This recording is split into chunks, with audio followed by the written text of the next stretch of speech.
No? The Oh. only reason why he's not attending the hearings is because he actually, in an open hearing, promised to submit documents to disprove the allegations against him. Sa mga ito si Roque, bakit daw ito nagtatago? Ang dami raw kuda. Ang contempt at detention order ng Kamara laban kay Roque ay epektibo lang ngayong 19th Congress. Your reaction, your take Gaya on ng this, sir? sinabi ni Tatay Digong, may panahon sa lahat. Is Barber, hindi palagi na ikay may immunity against life. Pag natapos ang termino mo, sigurado namang matatalong pamilya mo dyan sa Surigao, pananagutin kita. Promise, hindi kita atrasan. Nako, matindi-tinding balagbagan ho ang ating matutunghayan dito sa video na to. Maganda na ho kayo ng marami-raming popcorn dahil punto por punto hong sinagot netong si dating presidential spokesperson Harry Roque, etong si Robert H. Barbers. Pero bago ang lahat ng yan mga kababayan, isang like at isang subscribe, masaya na ho tayo dyan. Sa mga gustong sumali sa ating community, yung join button nandyan lang ho sa baba. Sa mga manghihingi ng ating damit netong si Pastor Apollo Kibuloy, di ko ho kayo mabibigyan ito dahil iisa lang ho ito. Iisa lang ho itong damit na to kaya wala ho akong maibibigay sa inyong ganito. Yung kay Kong Dante, madami-dami tayong ganon, no? Pero pagka nagkaroon ho tayo, nakascore ho tayo ng maraming ganito, nako, meron ng Congressman Marcoleta, meron pang Pastor Apollo Kibuloy. Hayon na nga mga kababayan, no? Yaang problema na kinakaharap nitong si dating presidential spokesperson sa Pilipinas diyan sa TWADCOM, yung mga qualified tawag doon, trafficking at yung kung ano-ano pa, yung abogado daw siya nung mga sindikato ng Pogo, 'di ba? Mga aligasyon sa kanya. Lahat ho yan mga kababayan. Konektado pa rin ho kay dating Pangulong Rodrigo Duterte yan. Konektado ho lahat yan kay dating Pangulong Rodrigo Duterte. Ang ginawang pagtrabaho kay Tatay Digong kasi correct nyo ako kung mali ako maliban dito kay dating senador Miriam Defensor Santiago at dito kay Spokesari, wala na hong abogado na sa ating bansa na accredited ng ICC. Kaya alam ho siguro ng mga walang niyang mga kalaban nitong si dating Pangulong Rodrigo Duterte, kailangan nilang unahing trabahuhin itong si Spokesari para yung isa sa mga nakikitang magtatanggol dito kay dating Pangulong Rodrigo Duterte dyan sa ICC kung sakaling trabahuhin na siya. Nakita niyo ho ba yung timeline? Una, trinabaho itong si Spokes, inakusahan ng kung ano-ano, na kesyo abogado siya ng ganito, nag-invest siya ng ganito.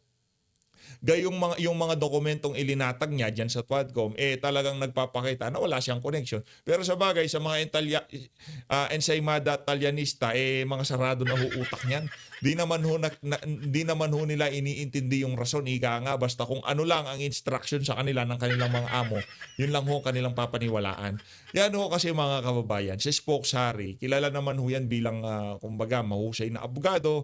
Talagang siya ang nagpapayo kay Tatay Digong pagdating sa international law kasi isa ho siya sa mga accredited lawyer na Pilipino diyan sa ICC. Kaya isa ho siguro sa dahilan yan kung bakit nararanasan niya yaang political persecution na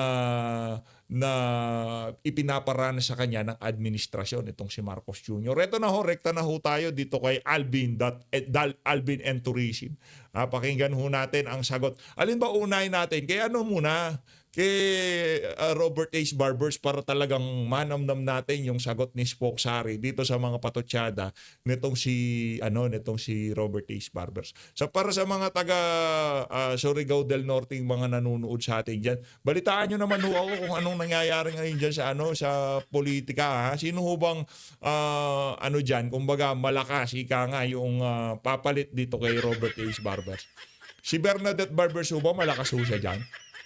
Ano ho bang balita sa asawa nitong si Robert H. Barbers, no? Ano ho ba siya?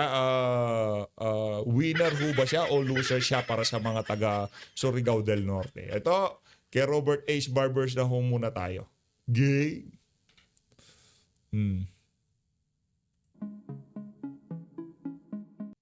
That's his opinion. We're not persecuting him. In the first place, he's not a very important political figure. No? The only reason why he's not attending the the the hearings is because he actually in an open hearing promised to submit documents to disprove the allegations against him. Maraming siyang pinangat Nasaksihan at natunghayan ng sambayan ng Pilipino yung hearing. Nag-promise ba siya? Anak ng toko. Yung mga kaya niyang isinumite niya. Pero yung dokumento na kung saan pati yung kamag-anak niya, kapatid niya, bayaw niya, tito niya na hindi na konektado sa ang tawag dito, diyan siya kinakandak na Twadcom hearing, pati yung mga dokumento na yon na kung saan pati yung privacy noong kanyang mga kamag-anak makukompromiso. Kaya ho siya hindi, yon ang pagkakaintindi natin, correct me if I'm wrong ha. Kaya niya hindi isinumite yung mga dokumento. Magkagayon pa man, mabibigyan niya ng asylum kahit pa naman anong aligasyon niyo sa kanya. Yun nga kay Tevez, mas matindi aligasyon dun kay Tevez, di ba? Nakita ho ng Timor-Leste na talagang maraming nangyayaring hokus-pokus sa ating bansa. Kaya yung naging banat nitong si Boying Remulla, sinupalpal ho siya kagad ng Timor-Leste. Ito, hindi ho makakasagot si Boying doon. Doon sa banat ng Timor-Leste, ika nga, na-back to you ho itong si Boying Remulla, ika nga ng Timor-Leste, back to you Boying. Wala na ho siyang ribat doon. Ika nga, sinuko nyo na soberenya nyo Di ba? Pinamigay nyo nga yung kababayan nyo. Di ba? Ano pong may sasagot ni Boying? Wala na ho, butataho siya doon. ang dokumento, no, hindi siya nakapag-submit, tsaka siya umalis. No? At hindi ko alam bakit na naisip na this is all political persecution. Political persecution kasi konektado siya kay dating Pangulong Rodrigo Duterte. Ito ipasi lamang doon sa perspektibo ng isang ordinaryong Pilipino. Okay? Political persecution dahil isa siya sa mga, kumbaga, naging tagapagsalita ni Tatay Digong, isa siya sa mga pinagbibintangan na naglabas doon sa pulburonic video. Kaya political persecution ang sinasabi ng ating mga kababayan. Wala tayong pinapakalat ng kung ano-ano dito. Kumbaga, yung mga nababasa natin sa social media, yung mga punto de vista ng ating mga kababayan, yun lang naman linalatag natin dito. Sana naman, huwag masamain nung mga individual na pinapanood natin ang kanilang mga sinasabi at ginagawa na reaksyon. No? No? Dahil, nung una pa naman siya maingay, di sana kung hindi pa siya nakakalis, kung pinersecute siya, matagal na siya na-persecute. Kasi nga, kailangan makita rin muna natin ano ba yung kanyang ginamit na basihan sa kanyang request. No? If it is a reason of him being politically persecuted, I think we have to make it clear to the, I don't know where he's seeking asylum. Baka he's seeking asylum to several places, we don't know. So we want to know first, through our embassy maybe, kung ano ba yung kanyang ginamit na basihan sa kanyang Kung ano man yung magiging basihan niya, sa kanya na lang ho yun. Para sa atin, wala nang pakialam yung mga congressman kung ano man magiging basihan niya. In the first place, meron siyang dyan, na kinontempt ho siya ng Twadcom, pinapadalo siya, di siya dumalo. Kung mahuli nyo siya, di padaluhin nyo siya, iharap nyo siya dyan sa House of Representatives. Kaso kasi ang problema, pagka nahuli na tong si Spokes, kung ano yung nangyari dito kay dito kay Pastor Apollo Kibuloy, ganun ho ang gagawin dyan. Sa tingin natin, ganon ho gagawin dyan. Yung tipong kahit na basura ang kaso, kahit na walang ebidensya, talagang makukulong ho yan si Spokes Harry. Yun ho sigurado natin dito. Nakakatawa nga yung irony ng buhay natin ngayon dito sa Pilipinas. Kagaya nitong si Pastor Kibuloy, nitong si dating Pangulong Rodrigo Duterte, yan yung mga merong napatunayan, yan yung mga merong nagawa sa kanilang mga komunidad, sa kanilang mga kongregasyon, di ba? Sila yung mga may napatunayan. Yung ipinakita nila, pagka ikaw ay hindi corrupt, ganito yung magagawa. Kunyari, ikaw ay isang mayor ng isang lungsod. Kung ikaw ay hindi corrupt, ganito ang iyong maidi-deliver sa iyong mga nasasakupan. Dito naman kay Pastor Kibuloy, kung ikaw ay hindi corrupt na leader ng isang religious group, ganito ang iyong magagawa sa iyong kongregasyon. Nakita nyo naman ho yung KOJC. 'Di ba? Iba hong level yung kanilang kumbaga yung mga accomplishment nila at saka yung pagiging yung pagkakaisa nila ay ibang klase ho. At makikita ho natin na talagang hindi kurakot yung kanilang leader. Dahil kung kurakot yan, hindi ho natin makikitang ganyan, yung tipong yung pinapatayo nilang kingdom, di ba? Laki ho nun, mga kababayan. Isa Southeast Asia, yun ho atang pinakamalaking na ang tawag doon na Coliseum ba yun? Basta malaki ho yun, mga kababayan. Ang alam lang ho nating religious group na nakapagpatayo ng malaking bulwagan, ang INC, yung Philippine Arena. Pero yung sa KOJC, matindi din ho, mga kababayan. Malaki din ho yung kanilang ipinatayo dyan sa Davao City. Balak nga ho nating dyan, hindi ka nga makapamasyal, one of these day, para makita ng ating mga kababayan kung gaano kalupit yung Davao City. Yaang syudad na itinayo nitong si dating Pangulong Rodrigo Duterte kasama ng mga mamamayan ng Davao City. Tuloy Sa natin. inyong request. And then from there, siguro baka doon na kami umaksyon. Kung kinakailangan umaksyon. But again, I think on the merits of his request, baka hindi naman siya pagbigyan because there's no sign of political persecution against him. Yan na naman, parang Boeing Raymulla na naman eh. Yung tipong sa merit baka hindi siya pagbigyan. Parang kay lang ho yan, kay Arnie Tevez. Malapit na siyang umuwi. Extradition, ma-extradite na si Tevez. O yan, paunahan nyo naman ngayon, Netherlands. Yung tipong i-prejudge nyo kung ano magiging husga doon sa asylum nitong si Spock Sari para mabuwisit din sa inyo yung yung Netherlands na yan.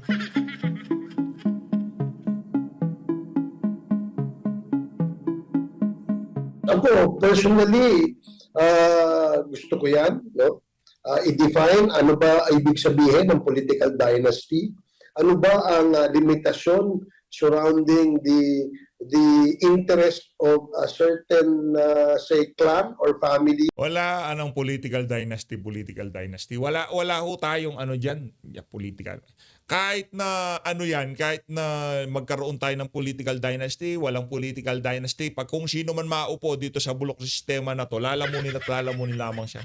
Kung hindi Duterte ang apelido niyan, ako magiging basura lang ho Pilipinas. Panigurado ho tayo doon. Ilang taon na ho ba itong sistema na to? Kahit na magkaroon tayo ng anti-political dynasty, wala akong problema sa atin kahit magkakaapelido yung umuupo sa pamahalaan. Kung tayo tatanungin, wala namang problema. Kaso naging stigma na sa mga Pilipino, pagka ito kurakot, yung magiging kamag-anak na to na uupo, sigurado ganun din gagawin. Wala namang gagawing matino, puro pangurakot lang. Kumbaga sila na lang dahil nasa kapangyarihan na, yung nakabuelo na sila sa politika, kung patakbuhin niya si Junior, itong si kabit niya, itong asawa niya, walang problema. Yung doon nagiging pangit, yung tipong dahil wala man magawa yung iyong anak na batugan sa bahay, pinapatakbo mo ng party list, pinapatakbo mo ng congressman. Yun ang pangit, yun ang political dynasty na pangit. Pero kung iyong Pilipino handang maglingkod, kahit na yan meron ka mag-anak sa politika, tatay niya naging presidente, kamag-anak niya naging presidente. Kung yan merong galing, di ba, di ho ba sayang yun? Kagaya nitong si VP Sara, nitong si Mayor Pulong, nitong si Mayor Baste Duterte. Ang gawin natin, i-overhaul natin ang sistema. Yung mga hindi gumaganang diskarte dito sa bansa na to, ating isara. Yung mga walang kwentang ahensya, isara na, di ba? Yung sistema ho talaga, overhaul natin. Wala ho. Hindi ho natin makikita na magiging Hong Kong in the next 12 years ang Pilipinas o 24 years ang Pilipinas kung itong sistema na to, itong 1987 Constitution pa rin ho ang ating ginagamit. Hindi ho natin nakikita. 30 years na ho yan. Paulit-ulit ho tayong binibigo. Nakailang Congress, naka-19 na Kongreso na ho tayo. Nakailang presidente na ho tayo mula kay Cory Aquino. Wala hong nangyari. Ngayon, aasa ho tayo sa susunod na 30 taon merong mababago sa Pilipinas. Wala ho. Yung mga karating bansa nga natin, nalalampasan na tayo tapos tayo umaasa sa pamamagitan ng sistema, sa pamamagitan ng pag-upo nitong mga bagong mukha sa politika, kagaya ng mga dyan, nagbibida-bida. Wala namang alam gawin, di ba? Yung mga merong nagawa, kagaya ni Tatay Digong, Pastor Kibuloy, nakakulong. Pero yung mga nagbibida-bidahan at nagbabangagan lamang, sila ho yung nagbibida-bida ngayon sa Pilipinas. Wala namang nagawa, wala pa naman nga napatunayan. Ika nga, budol talaga, budol to the max nga no? In running for public office, dapat siguro maklaro muna natin yan. No? Bigyan ng Correct. definition and once ito ay maging batas, dapat talagang striktong pagpapatupad nitong mga batas na to. Sa tingin ko naman, no, kapag maganda ang definition, kung ano ba ang ibig sabihin ng political dynasty, ano ba ang limitasyon. Kayo naman para, ang ano naman nito di ba? Papaikot yung napaka-creative ng mga politiko sa ating bansa. Okay, di nakapilido, kapartido, pero yung will noong unang nakaupo bago siya, yun pa rin ang masusunod. Gagaguhan ho tayo sa totoo lang. Political dynasty, yung mga batas niya, walang kwet. Ang dami hong batas, ang dami hong nangyayari sa Pilipinas ngayong mga panahon na to, pero ang dami nilang ipinapasa, ang dami nang approach na ginawa, yung kagaya dito sa administrasyon na to, okay? Yung hindi natin gagawin, yung ginawa ni Digong na talagang build, mga independent foreign policy. Ibang approach natin, ayuda tayo. Ano hong nangyayari ngayon sa Pilipinas? Balita ho natin, balak na namang mangutang ng daang bilyon itong administrasyon na to. Para saan? Pamimigay na naman bilang ayuda? Anak ng tokwa. Ibang klase ho, di ba? Yung kay Tatay Digong, kahit pa paano gumagana na Yung tipong, yung mga karatig bansa natin talaga nakakasabay-sabay na tayo kahit pa paano. At yung talagang taas kahit kanino talagang yung mga kababayan nating OFW talagang pagka sinabi nilang Pilipino, Duterte. Di ba? Yun lagad kagad pumapasok sa utak nila kasi yung yung pinag-usapan sa international scene itong si dating Pangulo Rodrigo Duterte, kumbaga bidang-bida ho siya Di ba? Kahit sa yung mga nakakausap niya, mga bigating bansa at saka talagang yung respeto sa kanya ng mga malalaking bansa, talagang napakatindi ho. Yun ang leader na kailangan natin. Dito, iba ho mga kababayan, pagka sinabi ng Amerika na, ito gagawin nyo, okay? Ganito gagawin natin. Sasama kayo sa amin sa ayaw sa gusto nyo. Pagka hindi kayo sumama, yung mga frozen goods, diba? Yung mga frozen vegetable and hindi nyo mailalabas yan. Diba? Ganun ho kasi yun. Merong interest na mas importante kaysa sa Pilipino itong administrasyon na to. Hindi ho yung kapakanan ng mga Pilipino ang iniisip nila. Ngayon naman ho mga kababayan, napasarap ang ating kwentuhan dito kay Robert H. Barbers. Ito naman kasing si Barbers Ito, pakinggan ho natin ang mga banat nitong si Spock Sari dito kay Robert H. Barbers. Lagay ko dito Barbers para talagang para habang pinapanood ng mga kababayan natin itong kay Spokes, nakikita nila yung mga picture ng mga kandidato natin dyan. Game. Ulitin natin. Again. Buffoons. Akala ko kasi siya yung sinasabi niya. Ganyan daw magsalita ang taong desperado na, naiipit na, ayaw raw isumite ni Roque ang mga dokumentong hinihingi ng Quadcom dahil mabibisto raw na sangkot siya sa Pogo at abogado siya ng mga Chinese syndicate na sangkot sa mga illegal na gawain. Kung wala raw kinalaman sa mga ito si Roque, bakit daw ito nagtatago? Ang dami raw kuda. Ang contempt at detention order ng Kamara laban kay Roque ay epektibo lang ngayong 19th Congress. Your reaction, your take Gaya on ng this, sir? sinabi ni Tatay Digong, may panahon sa lahat. Is Barber, hindi palagi na ikay may immunity against life. Pag natapos ang termino mo, sigurado namang matatalong pamilya mo dyan sa Surigao, pananagutin kita. Promise, hindi kita atrasan. Yari ka dyan. Hoy, Barbers! Hindi ka aatrasan itong si Spock Sari. Pagka hindi ka na congressman, doon mo daw sabihin yan. Diba? Meron kasing immunity Pagka doon sila sa anong tawag dito? Doon sila sa Quadcom, doon sila, ang tatapang nila doon Pero pagka yung sa television, yung tipong, kumbaga minama ni obra nila yung sinasabi nila para hindi sila mabalikan ng kanilang mga sinasabihan. Tayo naman dito, nagre-react lang tayo hindi tayo. Wala tayong binabalita dito, kumbaga, naaaliw lang ho kami sa sarswelang nangyayari ngayon sa ating bansa. Nakakaaliw yung tipong yung mga issue na dapat pag-usapan. Hindi. Sabi ng mga Pilipino, o dito, ito dapat pag-usapan. Ito kasi dito yung tipong kailangan kasi pagkain pinag-uusapan dito, kabuhayan ng sambayan ng Pilipino. Hindi. Dito tayo sa teleserye, ika nga nitong administrasyon. Dito tayo. Diyan sa invasion, dito sa, ano pa ba, pinapainit nila, yung kay Coca, kasi wala siya. Yan yung mga gusto ho nilang pag-usapan natin. Yang si Claire Castro, yan. Kaya hindi ko na pinagpapapansin yung ali na yan eh.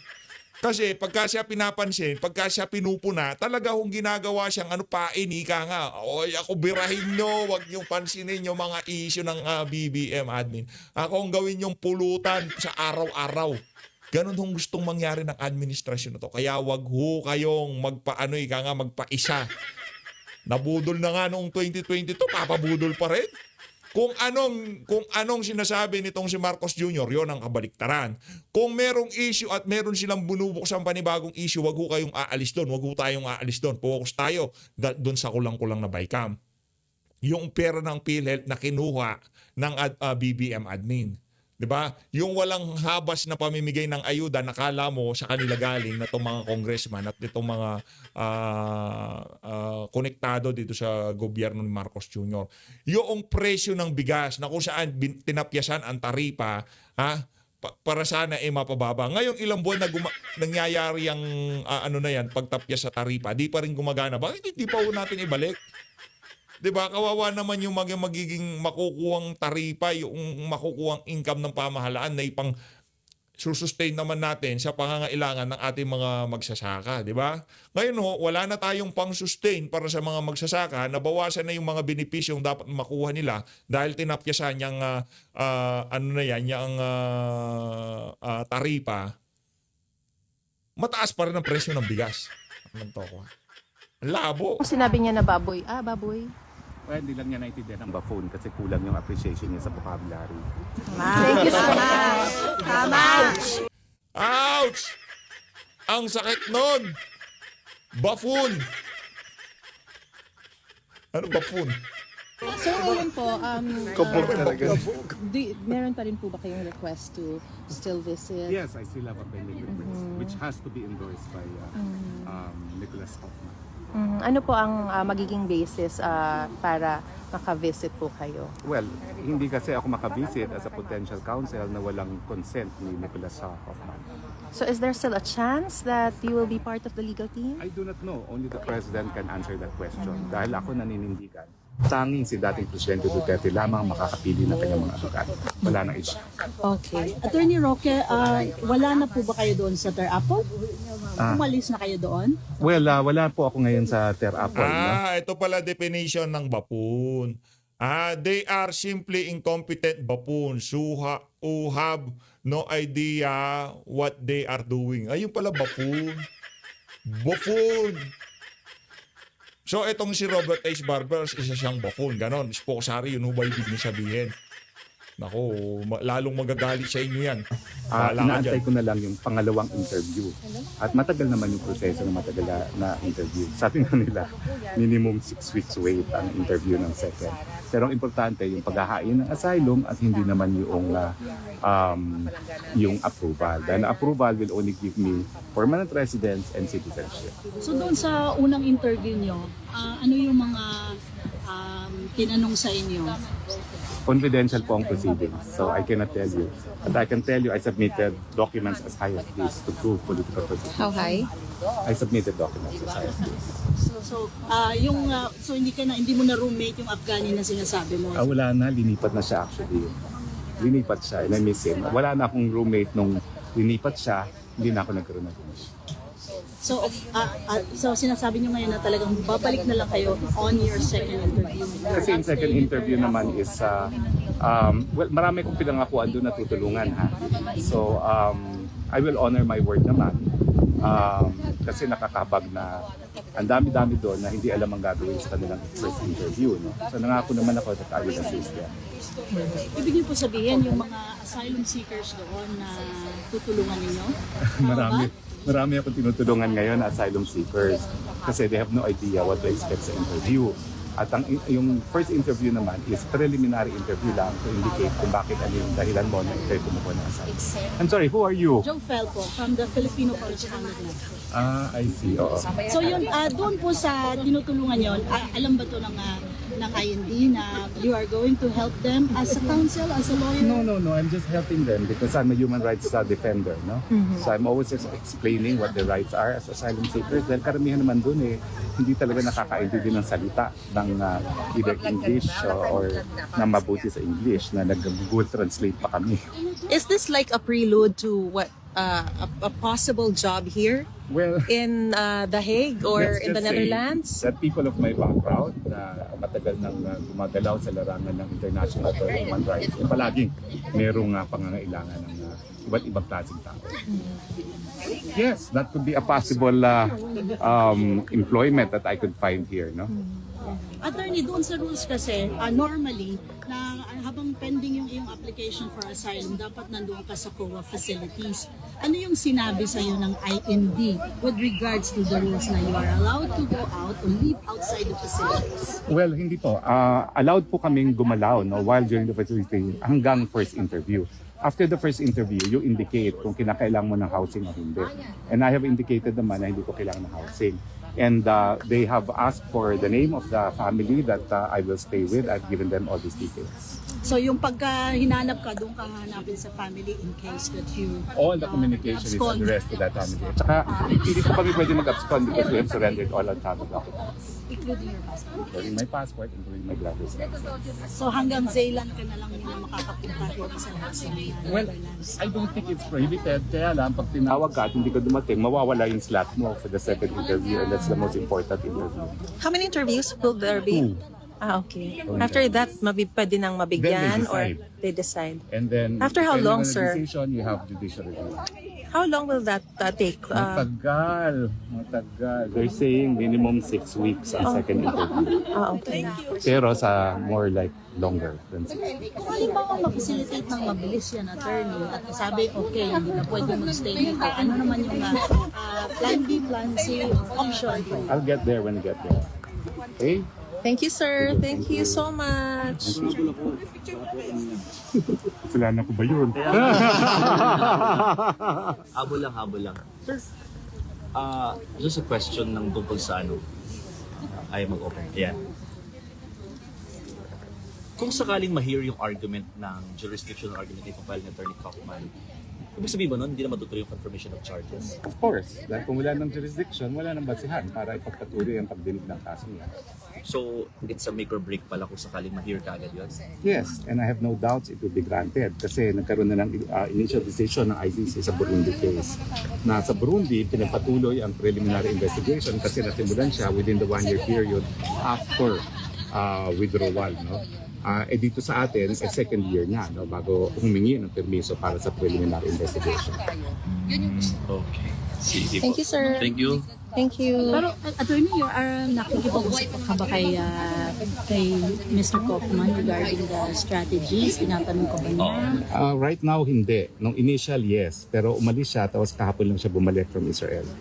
Sabi niya kasi kahapon, may finishing touches na lang daw yung formation of the legal Legal team. team. And we also see na meron siyang kasamang counsel na babae. Yeah. Meron talaga. Parang case manager yung babaeng bumibisita rito, di ba? Oo. Yan. Do you have an Kasi idea naman- kung kumpleto na ho yung details? No, I have no idea. But I'm still hoping to see the President kasi si Presidente naman talaga nag-approve kung sino yung magiging legal counsels niya. Thank you. Ayun na nga mga kababayan, dito na ho natatapusin ang ating reaction video. Naku, matindi-tindi na naman ho ito. Sigurado itong si Robert H. Barber, sasagot na naman yan. Sasagot na naman ho yan dyan kay Spoke Sari. Meron ho tayong bonus clip dito. Ibang klase ho talaga mga taga-suporta nitong si dating Pangulong Rodrigo Duterte. Pambihira talaga. O eto ho pagbubukas lang ho ng KCC Mall ito.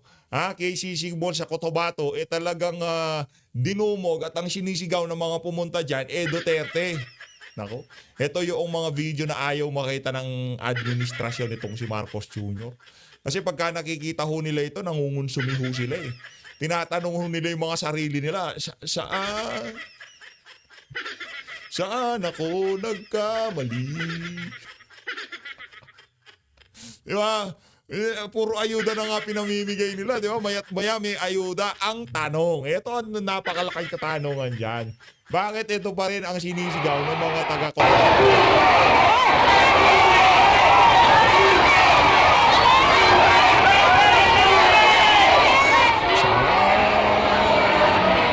So yan mga kasama, sa halip na magiging masaya sila, ang sigaw ng mga papasok ko dito Duterte. Ano ba to? Rally ba ito? Magsha-shopping. Ito yung Ang laboy, no? Nagpunta para mag-shopping, naispatan ng camera, Duterte! Yan ang problema. Ano pa lang ho yan, kumbaga sulyap lang ho yan sa kung anong mangyayari sa 2028 presidential election. Ano pa lang mo yan, pasulyap pa lang yan. At yung mga yan, kahit ano sabihin mo sa mga yan, kahit anong ibigay mo sa mga yan, Duterte ho yan. Oh, yung mga kasama natin dito sa PH Update, mga kababayan nating OFW, kahit anong ibigay at sabihin mo sa mga yan, Duterte pa rin yan. Oh. Yan ang problemang kailangang isolve ng administrasyon itong si Marcos Jr. Maraming salamat to. Tuloy pa natin. sitwasyon ngayon mga kasama dito sa labaso ng KCC Mall of Cotabato, kung saan isinisigaw ho ng mga kababayan natin dito sa Cotabato City yung pong pangalan ni Duterte. Ayun na nga mga kababayan. Maraming salamat to. Mag-ingat to kay lahat. Mali natin ng Pilipinas.